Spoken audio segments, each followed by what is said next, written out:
జయచంద్రారెడ్డి మా దేవస్థానం గురించి చాలా వల్గర్గా మాట్లాడాడు. జయచంద్రారెడ్డి తెలుసుకోవాలి, మా దాయాదుల్లో అన్ని పార్టీలు ఉన్నారు. వైఎస్ఆర్, బీజేపీ, తెలుగుదేశం, జనసేన కార్యకర్తలు అందరూ ఉన్నారు. జయచంద్రారెడ్డి, నువ్వు పెద్దిరెడ్డి ఫ్యామిలీ తుత్తులు అంటున్నావు. మేము తుత్తులు కాదు, వాళ్ళు భక్తులుగా పనిచేసినారు. వాళ్ళు ఈరోజు 2 కోట్లు దాకా మా చిన్నమాచిరెడ్డి గారి పల్లి దేవస్థానానికి ఖర్చు పెట్టారు. నువ్వు అది తెలుసుకో. కన్నిముడుకు దాయాదులు అంటే అంత తక్కువ అంచనా వేసుకో. జయచంద్రారెడ్డి, నీకు ఈరోజు హెచ్చరిస్తున్నాం. మేమేమి నువ్వు రెడ్డి వంశంలో పుట్టిండు వాళ్ళవే, మురుసు కాపు రెడ్డివి. నీకు ఎలా బుద్ధి పుడుతుంది ఆ మాట మాట్లాడడానికి? ప్రెస్ మీట్ పెట్టి మాట్లాడలేమే. ఏం దొంగగా చేసామా? 3 days ఘనంగా వైభవంగా చేసినాం మేము జాతర. నువ్వు దొంగగా నేమ్ బోర్డు తెచ్చి బాత్రూంలో పారేసిపోయినావు. నీకు సిగ్గు లేదు ఆ మాట అనడానికి? దమ్ము ధైర్యం ఉండింటే నువ్వు శిలాపాలకం పెట్టిపో రావాల్సిన వాడివి. నిన్ను సన్మానించింది. కన్నిముడుగు దాయాదుల గురించి కానీ కన్నిముడుగు వాళ్ళ గురించి కానీ నువ్వు వలగరగా మాట్లాడే జయచంద్రారెడ్డి గారు. నేను కూడా 1983 తెలుగుదేశం కార్యకర్తనే. ఈరోజు నీలాంటి నాయకుడు వల్ల నేను కూడా వైఎస్ఆర్ పార్టీలో జాయిన్ అయిపోయినాం లాస్ట్ ఇయర్. నీలాంటి నాయకుడు ఉండబట్టే దరిద్రం పట్టింది తమ్మలపల్లి నియోజకవర్గానికి. నీ వల్ల కేవలం ఏం సాధించినావు నువ్వు? నీ అభివృద్ధి ఏం చూపించినావు? చూపించండి. మా కన్నిముడుగు 14 యాప్టేషన్తో తిరిగినావా నువ్వు? అన్ని పనులు తెలిసిన నీకు? మా కన్నిముడుగు దాయాదుల గురించి తెలిసిన నీకు? వాళ్ళ పవర్ ఏమిటో తెలిసినా?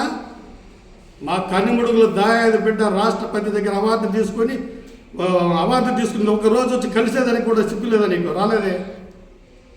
కన్నిముడుగు గడ్డల్లో పుట్టిన బిడ్డ మా బిడ్డ. గుర్తుపెట్టుకోదా జయచంద్రారెడ్డి?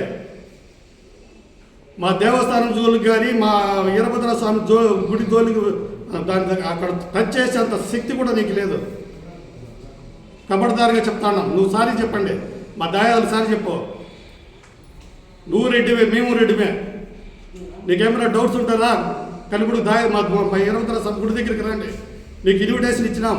నువ్వే పాంప్లెట్స్ కొట్టించుకున్నావు. కొంచెం కూడా సిగ్గు శరం ఉండాలి మాట్లాడడానికి. కనీసం నువ్వు పెట్టిన నేమ్ బోర్డు పెట్టించుకునేదానికి కూడా నీకు అర్హత లేదు.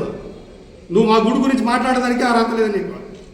నేను ₹1 మా దాయాదులు 25 lakhs 12 రోజులు కలెక్షన్ చేసినాం మా దాయాదుల దగ్గర. వాళ్ళు మోటివేషన్ చేసి 12 రోజుల్లో మేమేం దొంగగా పెట్టి కట్టించుకోవాలా.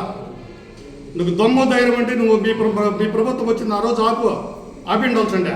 మా వీరభద్ర స్వామి ఆపించలేడు. ఇప్పుడు పెద్దిరెడ్డి రామచంద్రారెడ్డి గారు వచ్చినారు, మా గుడికి ఘనంగా వచ్చినారు. వాళ్ళు ఉండే ప్రెస్టేషన్లో కూడా వీరభద్ర స్వామిలో వాళ్ళు రప్పించుకున్నాడు ఇక్కడికి.